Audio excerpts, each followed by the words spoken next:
আমন্ত্রণ নতুন আরও একটি ভিডিওতে। বোর্ডে আমি সুন্দর করে লিখেছি কার শিক্ষক কে, কার ছাত্র কে।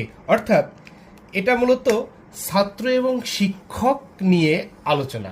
আপনারা যখন এই ধরনের কার শিক্ষককে, কার ছাত্রকে, এই ধরনের প্রশ্ন যখনই আপনারা কোনো প্রতিযোগিতামূলক পরীক্ষায় দেখেন বা কোথাও জানেন, তখনই কিন্তু আপনাদের মাথায় কয়েকটা নাম ঘুরপাক খায়। কোন সেই নামগুলো আমরা আস্তে আস্তে জানবো। আসলে কার শিক্ষক কে ছিলেন, কার ছাত্র কে ছিলেন, আসলে আমরা পর্যায়ক্রমে জানি, আর মনে হয় না ভুল হবে।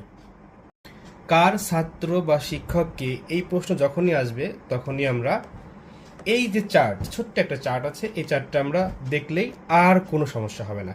আচ্ছা, আমরা জানি আস্তে আস্তে। আমি শিক্ষক এবং ছাত্র, অর্থাৎ এই পাশে সবাই শিক্ষক লিখেছি, এই পাশে ছাত্র লিখেছি। দেখেন, প্রথম শিক্ষক সক্রেটিস, অর্থাৎ সক্রেটিসকে বলা হয় জ্ঞানীদের জ্ঞানী, মহাজ্ঞানী বলা হয়। তার কোনো আসলে শিক্ষক ছিল না, সে মূলত প্রকৃতি থেকে শিক্ষা গ্রহণ করতেন। তার ছাত্র, একনিষ্ঠ ছাত্র, খুব কাছের ছাত্র ছিল প্লেটো। কে ছিল? প্লেটো।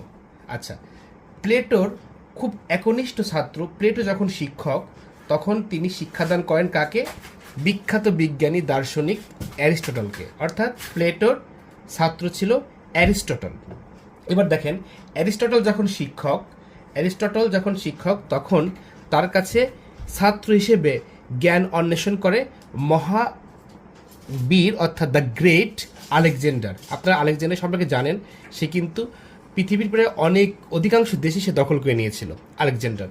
আচ্ছা, আমরা অধিকাংশ বইতে সক্রেটিসের ছাত্র প্লেটো, প্লেটোর ছাত্র অ্যারিস্টটল, অ্যারিস্টটলের ছাত্র আলেকজান্ডার, এবং আলেকজান্ডারের ছাত্রকে যদি আপনারা কেউ জেনে থাকেন অবশ্যই কমেন্টে লিখবেন, কারণ অধিকাংশ বইতে আলেকজান্ডারের কোনো ছাত্রের কথা বলা হয়নি।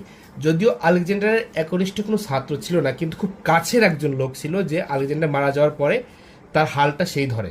আপনারা অবশ্যই কমেন্ট বক্সে জানাবেন যে আলেকজান্ডারের ছাত্র কে ছিল।